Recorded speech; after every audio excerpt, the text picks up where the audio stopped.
चलिए, आज Washington DC में बसे कोरियाई अमेरिकी समुदाय की एक सदी पुरानी असाधारण कहानी को समझते हैं।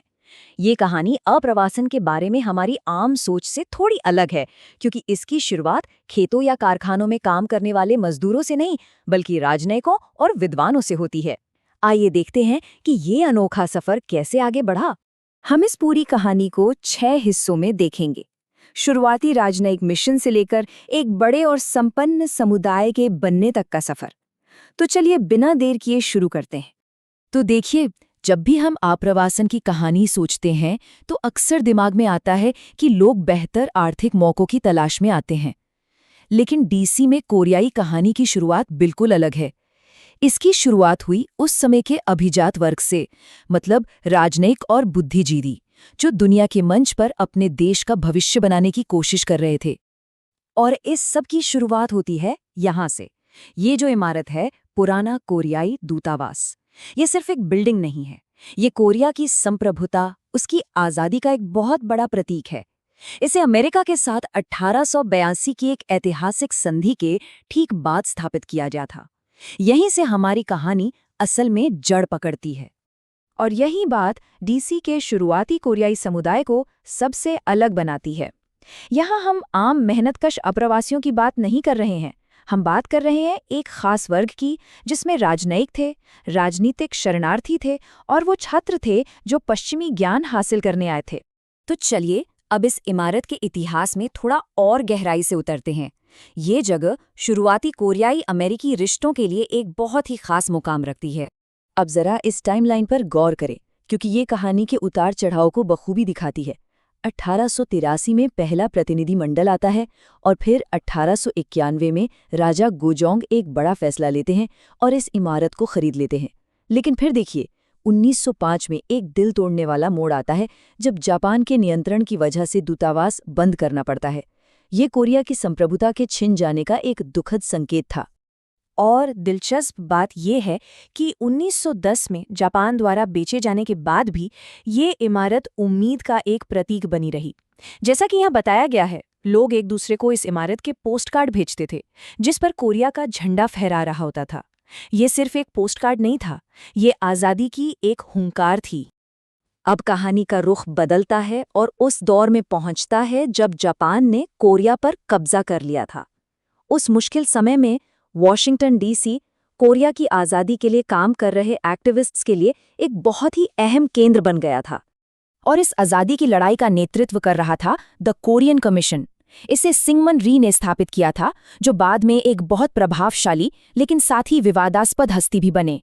उनकी रणनीति कितनी कमाल की थी, इसका अंदाज़ा इस बात से लगाइए कि उन्होंने अपना ऑफिस व्हाइट हाउस के ठीक बगल में खोला था। वो सीधे अमेरिकी सत्ता के केंद्र से अपनी बात मनवाना चाहते थे। चलिए अब समय में थोड़ा आगे बढ़ते हैं 1945 के बाद के दौर में। इस समय तक समुदाय का ध्यान एक्टिविज्म से हटकर स्थायी रूप से बसने पर आ गया। अब यहाँ जड़ें जमाने और नई संस्थाएं बनाने का काम शुरू हुआ। अच्छा, अब बात करते हैं समुदाय के दिल की, यानी चर्च। ये सिर्फ पूजा करने की जगह नहीं थी, ये तो एक तरह से लाइफलाइन थी। ये आध्यात्मिक मार्गदर्शन तो देती ही थी, साथ ही नए लोगों को सामाजिक सेवाएं, सांस्कृतिक कार्यक्रम और एक दूसरे से जुड़ने का मौका भी देती थीं। असल में यही वो गोंद था जो सबको जोड़े हुए था। और धार्मिक संस्थाओं के साथ साथ छोटे छोटे पारिवारिक व्यवसायों ने इस बढ़ते हुए समुदाय के आर्थिक और सामाजिक रीढ़ की हड्डी बनना शुरू कर दिया था, ठीक वैसे ही जैसे हम इस तस्वीर में देख सकते हैं। और फिर आया एक बहुत बड़ा मोड़, 1965 का आप्रवासन अधिनियम, जिसे हार्ट सेलर एक्ट भी कहते हैं। इस एक कानून ने बड़े पैमाने पर कोरियाई आप्रवासन के दरवाजे खोल दिए और उसके बाद सब कुछ बदल गया। ये तुलना उस बदलाव को बिल्कुल साफ साफ दिखाती है।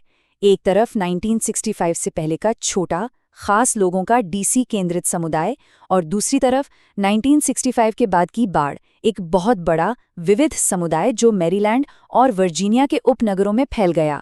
ये दिन और रात जैसा फर्क था। और ये आंकड़े तो खुद ही अपनी कहानी कह रहे हैं। देखिए, डीसी में आबादी लगभग स्थिर रही, लेकिन मैरीलैंड और वर्जीनिया को देखिए, सिर्फ 2 दशकों में आबादी कुछ हजार से बढ़कर सीधे 30,000 के पार पहुंच गई। ये एक तरह का जनसंख्या विस्फोट था। ये 2 तस्वीरें एक सदी के सफर का सार हैं।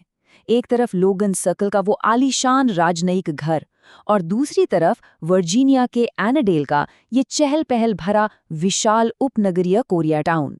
अब हम 20वीं सदी के अंत की ओर बढ़ रहे हैं और कहानी एक और अहम मोड़ पर पहुंचती है। कुछ राष्ट्रीय घटनाओं, खासकर एक घटना ने कोरियाई अमेरिकी पहचान को हमेशा के लिए बदल दिया और समुदाय को अमेरिका में अपनी जगह के बारे में फिर से सोचने पर मजबूर कर दिया। वो घटना थी 1992 का लॉस एंजलिस विद्रोह। ये एक बहुत ही दर्दनाक लेकिन निर्णायक पल था जिसने कोरियाई अमेरिकी समुदाय को नस्लीय तनाव और अपनी पहचान के सवालों से सीधे तौर पर जूझने पर मजबूर कर दिया। $350 मिलियन, ये एक चौंका देने वाली रकम है। ये उस आर्थिक तबाही का अंदाजा देती है जो दंगों के दौरान कोरियाई लोगों के व्यवसायों को झेलनी पड़ी। इस एक घटना ने पूरे देश के कोरियाई समुदायों में सदमे की लहरें भेज दी, जिससे राजनीतिक और सामाजिक सक्रियता की एक नई लहर शुरू हुई। तो हम इस कहानी को इसी सवाल के साथ खत्म करते हैं। कूटनीति, निर्वासन और संघर्ष से भरी ये अनूठी विरासत आज अमेरिका की राजधानी में इस समुदाय की पहचान को आखिर किस तरह से आकार देती है? ये एक ऐसा सवाल है जिस पर सोचने के लिए बहुत कुछ है।